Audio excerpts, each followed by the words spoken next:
कुछ लोगों का ये भी कहना होता है कि भीड़ जो है वो खरीदारी की भीड़ रहती है, तो वो भीड़ जो है वोट नहीं रहती है, तो उन लोगों को क्या अगर भीड़ खरीदारी से होती तो जो निवर्तमान विधायक हैं वो तो बिहार सरकार के मंत्री भी रहे हैं, तो मुझे लगता है कि उनके पास बहुत ज्यादा पैसा होगा तो वो खरीद लेते। काफी ज्यादा समस्या आपने यहाँ का बताया, क्योंकि यहाँ के निवासी हैं, आप तो जानते भी है। क्या लग रहा है शुरुआत कहाँ से करना पड़ेगा, पहला काम जो है वो कहाँ से करना पड़ेगा? कि बेनीपट्टी का बेटा का क्या मतलब है? बेनीपट्टी का बेटा का मतलब है कि जो यहाँ का बेटा है वो यहाँ की मिट्टी के दर्द को समझेगा, यहाँ की जो हालात है, यहाँ की जो दुर्दशा है उसको समझेगा। कल करवाया आपने, काफी भीड़ देखी गई, युवाओं की भी भीड़ बहुत ज्यादा थी। क्या लग रहा है वो भीड़ सब सही में वोट में तब्दील हो पाएंगे? कांग्रेस ने आप पे भरोसा किया है, कैसी स्थिति रहने वाली है इस बार, क्योंकि यहाँ के जो विधायक है उनको फिर से टिकट दिया गया है, क्या सब समस्या जो है क्षेत्र में देख रहे हैं अभी? देखिए, नलिन रंजन जी उर्फ रूपन जी हमारे साथ अभी है, और कल जो है इन्होंने बेनीपट्टी से अपना नामांकन करवाया है। सबसे पहले तो सर आपका बहुत बहुत बधाई। आपको भी बहुत बहुत धन्यवाद। इससे पहले हम लोग इंटरव्यू लेने के लिए आए थे, तो आपने बोला था कि अगर आला कमान भरोसा करती है तो जरूर इलेक्शन लड़ा जाएगा। अब आला कमान भरोसा कर चुकी है, क्या लग रहा है कैसी स्थिति होने वाली है? देखिए, सबसे पहले तो मैं आपके चैनल के माध्यम से 32 बेनीपट्टी विधानसभा के तमाम जनता को, भाई बहन माँ बहन जितने भी हमारे कार्यकर्ता हैं उनको मैं धन्यवाद करता हूं कि आज मैं अगर अभी यहाँ बैठा हूं तो कहीं न कहीं उनका आशीर्वाद और उनका दुआ हमारे लिए काम आया कि बरसों से लगातार उनकी आत्मा से एक आवाज़ थी कि बेनीपट्टी का बच्चा ही बेनीपट्टी का नेता बने, बेनीपट्टी का बेटा ही बेनीपट्टी का नेतृत्व करे। मुझे लगता है और ऐसा मेरा मानना है कि उन्हीं के आशीर्वाद से आज मैं आपके यहाँ बैठा हूँ और आप मुझे मेरा इंटरव्यू ले रहे हैं। क्या लग रहा है बेनीपट्टी का जो बेटा, कांग्रेस ने आप पे भरोसा किया है, कैसी स्थिति रहने वाली है इस बार, क्योंकि यहाँ के जो विधायक है उनको फिर से टिकट दिया गया है, क्या सब समस्या जो है क्षेत्र में देख रहे हैं अभी आप? देखिए, ये लड़ाई बेनीपट्टी का जो है वो बेनीपट्टी की जनता बनाम अदर पार्टी है। तो मैं बेनीपट्टी का बेटा होने के हैसियत से आपको एक बात बताना चाहता हूं कि कोई भी नेता, चाहे वो विधानसभा का विधायक हो विधानसभा से या पंचायत का मुखिया हो, उसका पहला कर्तव्य होता है कि आप जहां से प्रतिनिधित्व कर रहे हैं वहाँ की जो सारी डेवलपमेंट है, वहाँ क्या समस्या है, उस पर आपकी ध्यान होनी चाहिए। बेनीपट्टी में लगातार ये 15 साल से जो निवर्तमान विधायक हैं भाजपा के, वो 2 बार यहाँ से एमएलए रहे और ये इसी बेनीपट्टी की मिट्टी का जो आशीर्वाद था उसके कारण वो एमएलसी भी बने और बिहार सरकार में मंत्री भी बने। तत्पश्चात बेनीपट्टी को अपने आप को ठगा महसूस करता रहा। कमतौल और जयनगर जैसा शहर वर्षों से रेलवे कनेक्टिविटी से जुड़ा रहा, लेकिन 20 वर्षों से एनडीए के शासनकाल में आज तक यह बेनीपट्टी का दुर्भाग्य समझिए कि यहाँ से भाजपा का एमएलए एमएलसी रहते हुए, सांसद रहते हुए बेनीपट्टी रेलवे कनेक्टिविटी से नहीं जुड़ पाया। बेनीपट्टी का जो स्वास्थ्य का हालात है इतना बद से बदतर है, इसका एक छोटा सा उदाहरण, वैसे तो दर्जनों ऐसे उदाहरण हैं, लेकिन अभी तुरंत एक छोटा सा उदाहरण आपको बता दें कि यहीं बगल में हमारे बेनीपट्टी में एक दहिला गांव है, वहां पे 3 बच्ची बाढ़ के पानी में डूब के मर गई। हालात ये था और बेनीपट्टी की स्वास्थ्य इतनी लाचार है कि उस बच्चियों का इलाज का पोस्टमार्टम कराने के लिए सदर अस्पताल उनकी बॉडी को ट्रैक्टर के माध्यम से भेजा गया।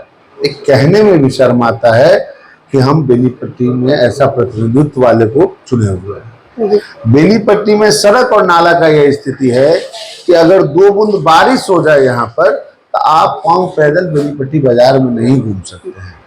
इतने वर्षों से, लगातार 20 वर्षों से एनडीए का शासन काल रहा है, आज तक बेनीपट्टी को बस पड़ाव नहीं मिल पाया। ये बहुत ही दुर्भाग्य की बात है। शिक्षा का भी हालात बद से बदतर है और सबसे जो अहम बात है कि बेनीपट्टी प्रखंड मुख्यालय हो या अनुमंडल मुख्यालय हो, भ्रष्टाचार चरम सीमा पर है। यहाँ के जो ब्लॉक के चपरासी किरानी है वो अपने आप को भगवान समझते हैं। तो मैं आपके माध्यम से उन लोगों को ये कहना चाहता हूँ कि अब यहाँ बेनीपट्टी का बेटा आ चुका है, बेनीपट्टी की आवाम के आशीर्वाद हमारे साथ है। उनको ये समझना पड़ेगा 14 नवंबर के बाद यहाँ की जनता उनके लिए भगवान के समान है और जनता के जाने के बाद उनको कुर्सी से उठ करके उनका काम करना पड़ेगा। जी, काफी ज्यादा समस्या आपने यहाँ का बताया है, क्योंकि यहाँ के निवासी हैं, आप तो जानते भी है। क्या लग रहा है, शुरुआत कहाँ से करना पड़ेगा? पहला काम जो है वो कहाँ से करना पड़ेगा? मैंने तो आपको अनगिनत काम गिनाया, क्योंकि मुझे ऐसा लगता है कि बेनीपट्टी में बहुत सी ऐसी चीजों हैं, जैसे मैंने आपको अभी शिक्षा पे, स्वास्थ्य पे बताया, सड़क नाला निर्माण पे बताया, बिजली की बहुत ज्यादा समस्या है, और सबसे जो एक और अहम समस्या है वो है यहाँ बाढ़। यहाँ का जो किसान है वो बहुत ही गरीब किस्म का किसान है। अभी आप धान रोपनी का समय बीता है, किसान जैसे तैसे करके अपने धान का जो बीज होता है उसका रोपनी जैसे भी हुआ उन्होंने कराया, पानी से जैसे भी। और हालात ये है बाढ़ का कि खेत खलिहान तो छोड़िए, किसानों के घर तक पानी पहुंच चुका है। आज तक इतने वर्षों से विधायक जी को ये ध्यान नहीं हुआ कि बेनीपट्टी में बाढ़ से कैसे राहत मिले, उस पर कोई काम हो। सदन में उन्होंने नहीं कहा होगा कि बेनीपट्टी हमारा बाढ़ क्षतिग्रस्त है, बाढ़ से ग्रसित है, उसके ऊपर कोई ठोस कदम उठाया जाए। तो जब बेनीपट्टी का बेटा आएगा, देखिए बेनीपट्टी का बेटा का क्या मतलब है? बेनीपट्टी का बेटा का मतलब है कि जो यहाँ का बेटा है वो यहाँ की मिट्टी के दर्द को समझेगा, यहाँ की जो हालात है, यहाँ की जो दुर्दशा है उसको समझेगा, उसको महसूस करेगा। इसीलिए यहाँ सर्वदलीय दलगत भावना से उठ करके विगत 4 सालों से एक आवाज बुलंद हो रहा था कि इस बार 2025 विधानसभा में बेनीपट्टी का बेटा ही बेनीपट्टी का नेतृत्व करेगा।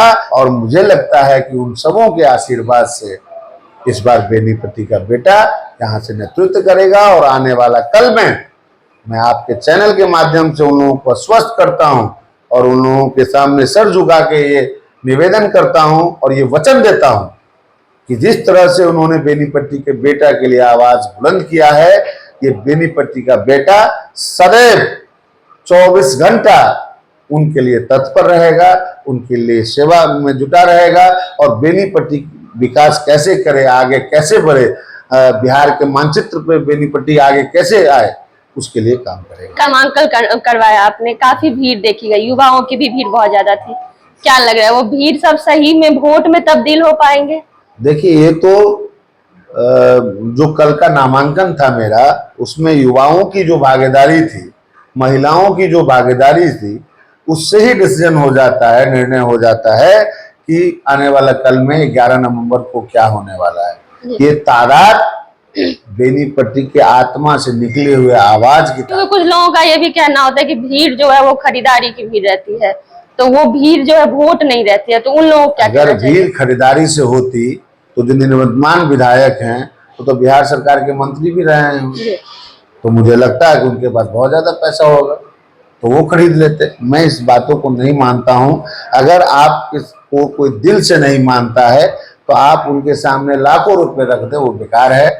मानना ना मानना ये इंसान अपने आत्मा से डिसीजन लेता है। और मेरा मानना है कि कल की जो भीड़ और कल की जो तादाद थी वो अपने बेनीपट्टी के बच्चे के लिए तादाद थी, बेनीपट्टी के बेटा की तादाद। क्या कुछ आखिरी बार बेनीपट्टी की जनता है उनसे क्या कुछ हम कहना चाहिए? तमाम बेनीपट्टी की जनता से, अपने माता बहनों से, भाइयों से, युवाओं से, किसानों से, आपके चैनल के माध्यम से आने वाला छठ के लिए उन लोगों को बहुत बहुत और उन लोगों से गुजारिश करते हैं कि अदर स्टेटों में भी और राज्यों में भी जहाँ जहाँ बेनीपट्टी विधानसभा के जो भी भाई बहन, माता बहन, हमारे युवा साथी हैं जो छठ पूजा में लगातार अपने गांव आते हैं, वो इस पर्व में भी 11 नवंबर को बढ़ चढ़ के भाग लें। और जो उन्हीं लोगों का आवाज था कि बेनीपट्टी का बेटा ही बेनीपट्टी का नेतृत्व करे, उन नेतृत्व को आगे बढ़ाने में अपना योगदान दें। बहुत बहुत धन्यवाद।